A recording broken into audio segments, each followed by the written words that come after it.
Кратки најави за денешниот дневник. Доктор Асен Шајн, нов директор на Охридската болница.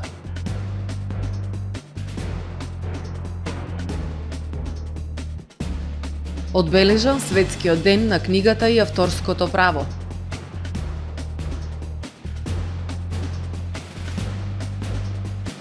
Нова заштитна опрема за охридските пожарникари.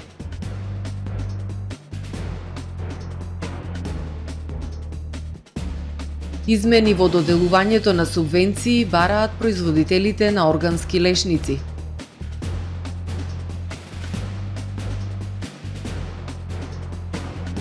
Се реконструира фудбалското игралиште на СРЦ Билјанин извори. Со содржините на дневникот започнуваме по временската прогноза. Останете со нас.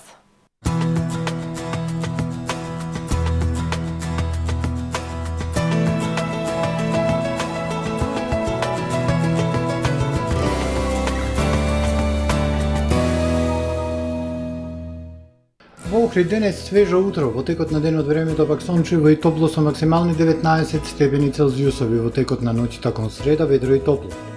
Утре над југоисточна Европа умерено облачно и нестабилно време со врнежи од дожд. Во останатите делови од стариот континент стабилно со сончеви периоди, освен Франција, Италија и југоисточна Европа, каде има температури под повеќе годишниот просек за овој период од годината. Утре на Балканскиот полуостров времето претежно сончево со локална облачност и топло. Локално во северните и централните делови на Балканот нестабилно со локални врнежи од дожд. Максималните дневни температури од 16 до 25 степени Целзиусови. Во Македонија во среда сончево и топло време со слаб ветер од променлив правец. Минималните температури во пораст од 4 до 11 степени, максималните дневни од 19 до 28 степени Целзиусови, УВ индексот со вредност 7. Во Охрид во среда сончево и топло, минималната 7, дневната 20. Во четврток, петок и сабота умерено облачно време, ветровито и свежо со пад на температурите. Попладне слаби и локални врнежи од дожд, минималните 9, 8, односно 6, максималните дневни температури 17, 16, односно 18 степени Целзиусови.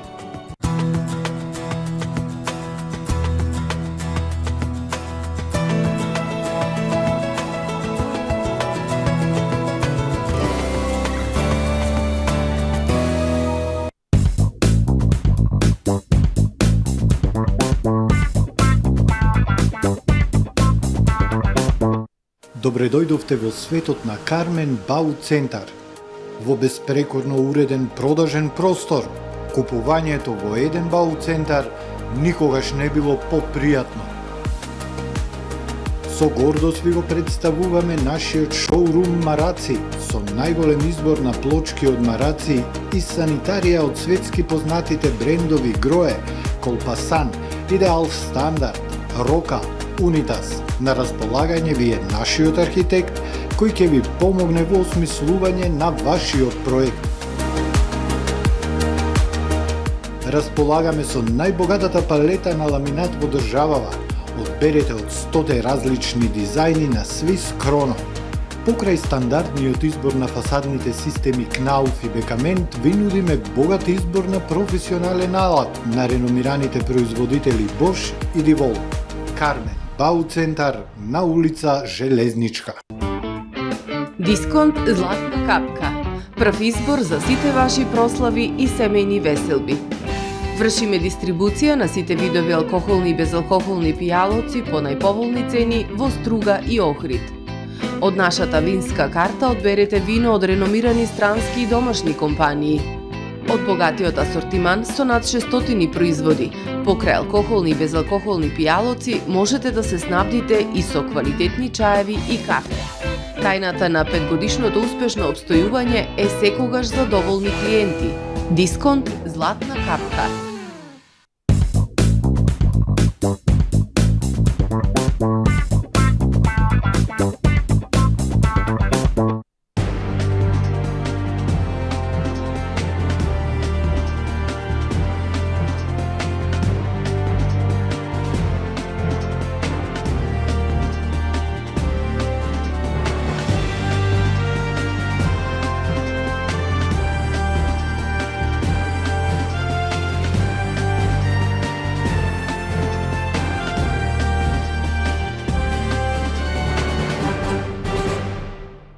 Добар ден. Прво издание на Дневникот на ТВМ. На Светскиот ден на книгата и авторското право, Охридската градска библиотека Григор Прличев ги прогласи своите најредовни читатели за 2021 година. Беа прогласени најредовните читатели во категоријата деца и возрастни, најмлад и највозрасен читател, како и најчитаните домашни и странски автори и книги. На околу 30 на наши сограѓани, библиотеката за донираните книги во изминатиот период им се одолжи со благодарници кои им беа врачени во рамките на настанот.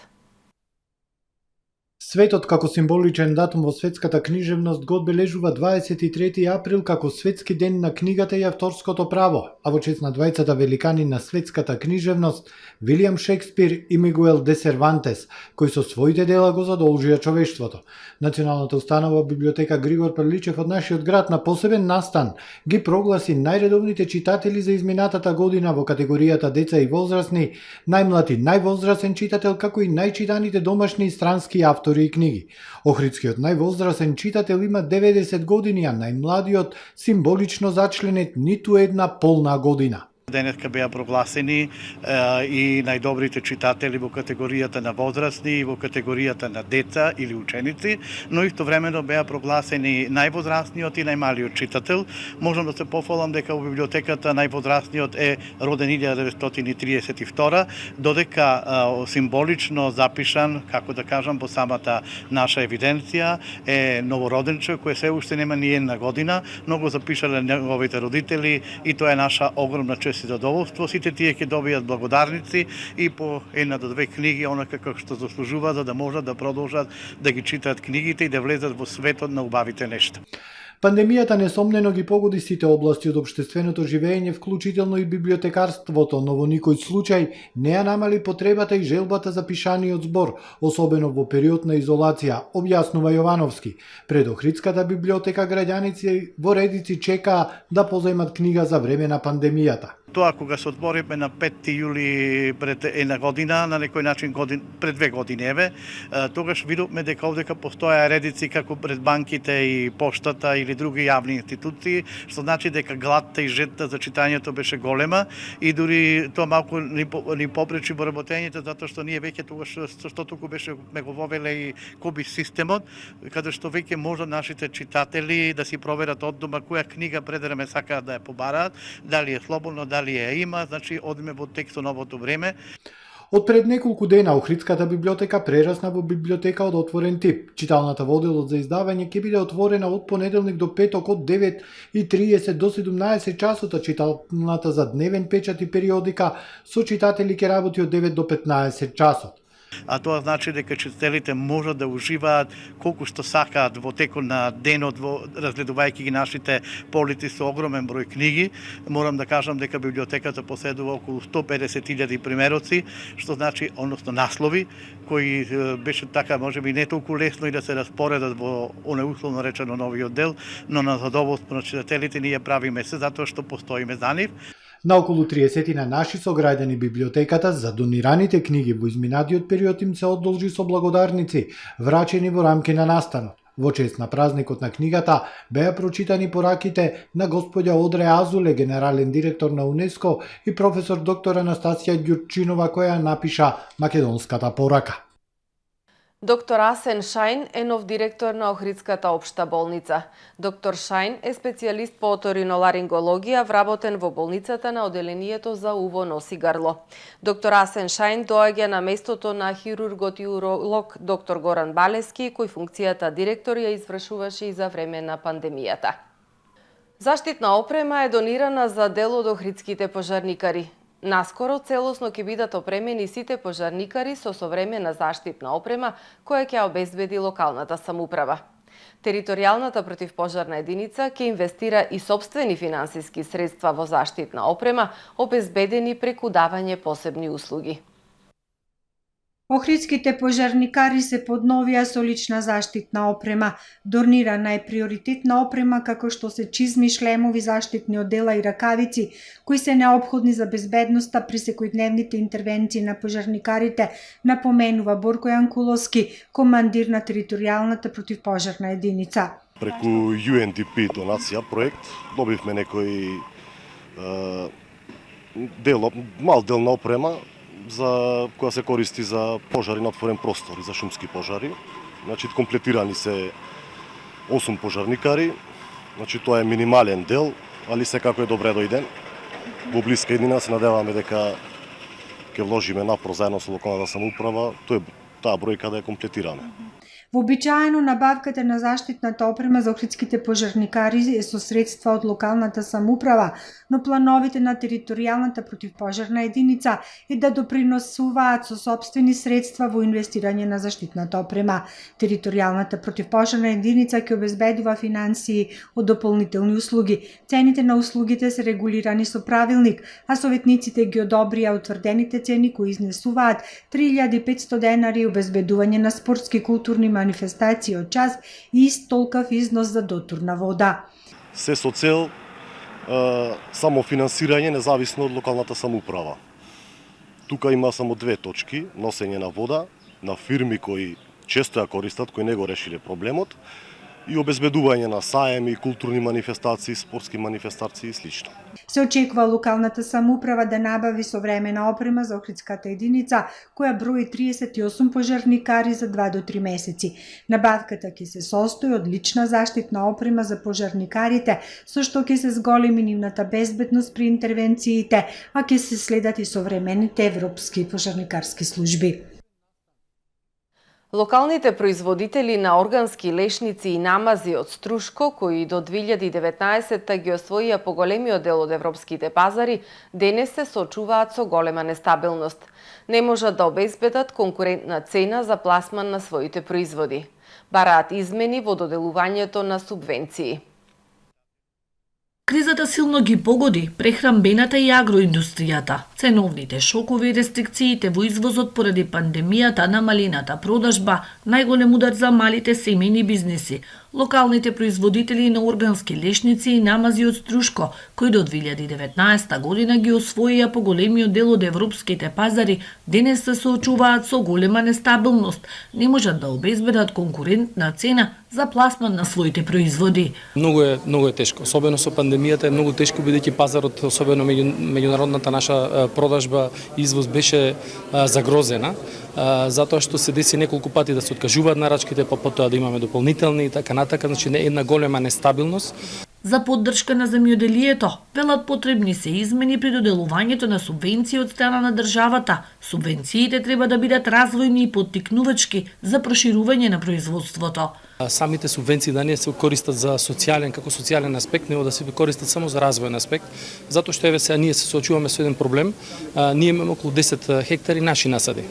До 10 хектари ги добиваме полните субвенции. Во моментот што надминеш 10 хектари, субвенциите се намалуваат. Значи ние сме казнати од страна на државата затоа што пробуваме да се зголемиме. Младите земјоделци од Струшко последнава деценија се ориентираат кон масовно производство на лешници, бидејќи почвата и климата се идеални. Струшките лешници со помош на европските фондови денес се сертифицирани и ги исполнуваат највисоките стандарди. Општинската организација на Црвен крст Охрид е избрана за спроведување на обуки за лица кои ќе се стекнат со сертификат за личен асистент на лица со попреченост.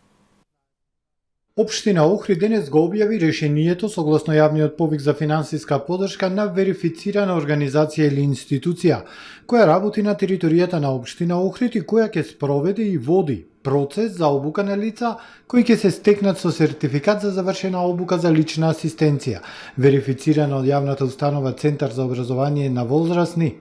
Општинската организација на Црвениот крст од Охрид е избрана за спроведување на овие обуки. Црвен крст и општина Охрид ќе склучат договор во кој детално ќе бидат наведени обврските на двете договорни страни за спроведување на оваа активност. Согласно повикот, вкупната финансиска поддршка за оваа намена изнесува 240.000 денари. Средствата ќе се исплатат откако избраната организација или институција ќе достави финален извештај за реализирана обука со прилог копија од сертификатите на минимум 10 обучени лица. Личната асистенција на лицата со попреченост е услуга од социјална заштита, преку која се обезбедува поддршка на лица со потешка и најтешка телесна попреченост и лица со целосно оштетен вид на возраст од 18 до 65 години во нивното осамостојување согласно нивните индивидуални потреби. Се реконструира фудбалското игралиште. Јавното предпријатие Билјанини извори продолжува со планираните активности во насока на подобрување на условите на спортската инфраструктура. Јавното предпријатие Билјанини извори, кое стопанисува со спортско-рекреативниот центар Билјанини извори, продолжува со активностите за подобрување на условите на спортската инфраструктура. Имено деновиве се започна со реконструкција на долгогодишното запоставено северно фудбалско игралиште и на истото се планира во наредните 3 недели да се завршат градежно-санациони активности како дел од првата фаза за комплетно уредување и адаптирање на игралиштето за потребите на многобројните фудбалски школи и фудбалски клубови. Во првата фаза ќе се изврши нивелација на игралиштето, аерификација, засадување на трева и дополнително заградување на фудбалскиот терен. Доколку дозволат финансиските услови во предпријатието, ќе се пристапи и кон втората фаза, која ќе значи и комплетна санација и реконструкција на игралиштето. Доколку не, предпријатието наредната пролет ќе го заокружи и овој проект кој од особено значење за фудбалските школи и клубови. Јавното предпријатие Билјанини извори, согласно планот и програмата за работа на предпријатието за 2022 година, и во иднина ќе реализира или ќе презема активности во насока на подобрување на условите на спортската инфраструктура со која стопанисува, информираат од ова јавно предпријатие. Нови повисоки цени на горивата, одлучи денеска Регулаторната комисија за енергетика и водни услуги. Бензините од ноќеска на полноќ поскапуваат за 2,5 денари за литар, а цената на дизелот се зголемува за 1 денар за литар. Новата малопродажна цена на Евросупер БС95 ќе изнесува 84 денари. Евросупер БС98 ќе се продава за 86 денари, а евродизелот за 85,5 денари за литар. Малопродажната цена на екстралесното масло за домаќинство се зголемува за 1,5 денар за литар и ќе изнесува 84 денари. Се зголемува и малопродажната цена на мазутот, односно килограм мазут ќе се продава за 52,82 денари.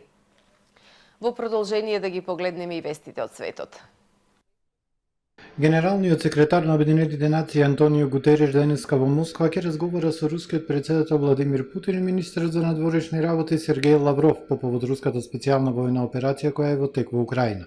Ситуацијата во Украина најверојатно ќе биде главна тема на разговорот во Москва, каде Гутереш ќе допатува од Турција по вчерашната средба со турскиот председател Реджеп Тајип Ердоган. Рускиот заменик министер за надворешни работи Андреј Руденко претходно денеска изјави дека Москва очекува со Гутереш да разговара за ситуацијата во Мариупол и областа на фабриката за челик Азовстал. Портпаролот на Обединетите нации Фархан Хак вчера потврди дека се очекува Гутереш да го покрене прашањето за ситуацијата во Мариупол за време на неговата посета на Москва и Киев. По средбата со Путин и Лавров, тој ќе отпатува за Киев, каде ќе се сретне со председателот на Украина Володомир Зеленски, министерот за надворешни работи Дмитрий Кулеба. Русија и Белорусија ќе одржат заеднички вежби на нивните воздухопловни сили во Белорусија, соопшти утре во Министерството за одбрана на Минск. Вежбите ќе се одржат од 26 до 29 април. Молдавската председателка Маја Санду попладнево ќе свика состанок на Врховниот совет за безбедност на земјата поради инцидентите во отцепениот регион Придонество. Во меѓувреме Ројтерс јавува дека Денис Пушилин, лидер на самопрогласената Народна република Донецк, изјавил дека следната фаза од руската војна интервенција е клучна по безбедносните инциденти надвор од регионот, наведувајќи ги експлозиите во Приднестровје и наводното гранатирање на руските погранични региони. Се поголеми редици за тестирање за коронавирус низ Пекинг, откако властите ги зголемија плановите за масовно тестирање на жителите на кинеската престолнина во уште 10 градски области кои сега ќе опфата околу 20 милиони луѓе. Многу жители на Пекинг побрзаа во супермаркетите за да складираат храна и други залихи пред можни локални блокади. Во споредба со Шангај, каде беа пријавени повеќе од 1000 случаи во март, пред да бидат воведени строги карантински ограничувања за 26 милиони луѓе. Властите денеска одлучија да затворат неколку спортски сали, театри и туристички локации ден откако започна тестирањето во најголемиот кварт во Пекинг, Чаојанг, дом на 3,5 милиони луѓе, и ќе се спроведе во 3 фази. Кинеската престолнина во понеделникот пријави 33 нови случаи на локално пренесување на COVID-19, соопштија здравствените градски власти, од кои 32 симптоматски и 1 асимптоматски, што е нешто повеќе од 19 инфекции пријавени претходниот ден. Човештвото страда од нарушена перцепција на ризик, што не поттикнува на активности и однесувања што предизвикуваат климатски промени и се поголем број катастрофи широм светот, предупредија од Обединетите нации. Во новиот извештај, Канцеларијата на Обединетите нации за намалување на ризиците од катастрофи открива дека во последните 2 децении на глобално ниво има меѓу 350 и 500 катастрофи од средни и големи размери секоја година. Тоа е 5 пати повеќе од просекот од претходните 3 децении, се вели во извештајот. Со оглед на климатските промени се очекува уште почесто да се случуваат катастрофални настани предизвикани од суша, екстремни температури и разумни поплави. Извештајот проценува дека до 2030 година годишно ќе доживуваме 560 катастрофи широм светот или во просек 1,5 катастрофа секој ден. Ова е се во првиот дневник. Повеќе информации на нашиот портал tvm.mk и на профилите на ТВМ на социјалните мрежи. Пријатно!